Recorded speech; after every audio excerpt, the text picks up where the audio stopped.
மாண்புமிகு தமிழக முதல்வர் அவர்களால் அடிக்கல் நாட்டப்பட்டு மாண்புமிகு துணை முதல்வர் அவர்களால் அண்மையில் திறந்து வைக்கப்பட்ட திருமாநிலையூர் முத்தமிழறிஞர் கலைஞர் மு. கருணாநிதி புதிய பேருந்து நிலையம் இன்று முதல் செயல்பாட்டிற்கு வருகிறது.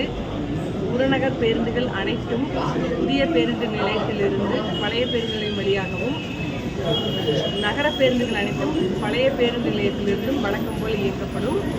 புதிய மற்றும் பழைய பேருந்து நிலையங்களை இணைக்கும் வகையில் 24 மணி நேரம் பொதுமக்கள் வசதிக்காக நகர பேருந்துகள் வசதிகள் செய்து தரப்பட்டது. அனைத்து கழிப்பிடங்களும் பொதுமக்களுக்காக இலவசமாக திறந்துவிடப்பட்டுள்ளன. மேலும் 14 RO டேங்கர் குடிநீர் வசதிகள் பல்வேறு இடங்களில் பொதுமக்கள் பயன்பாட்டிற்காக வைக்கப்பட்டுள்ளது. பொதுமக்கள் பாதுகாப்புக்காக CCTV 35 எண்ணிக்கை CCTVகள் மற்றும் அதோடு சேர்த்து ஆடியோ சிஸ்டம், போலீஸ் அங்கிருந்தே கண்ட்ரோல் பண்ணி ஆடியோவில் வான் பண்ணி அந்த மாதிரி பண்ணுறதுக்காக ஒரு 35 ஆடியோ சிஸ்டம் சேர்க்கப்பட்டுள்ளன.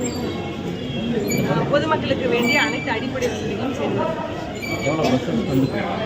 1750 சிஸ்டம் பஸ்கள் வந்து செல்வதாக போக்குவரத்து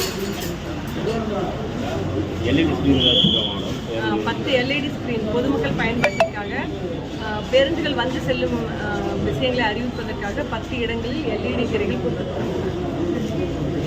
மருத்துவ வசதி ஃபர்ஸ்ட் எய்ட் கிட்ஸு 4 இடத்துல வைக்கணும். தனியார் பேருந்து அனைத்து பேருந்துகளும் தனியார் அரசு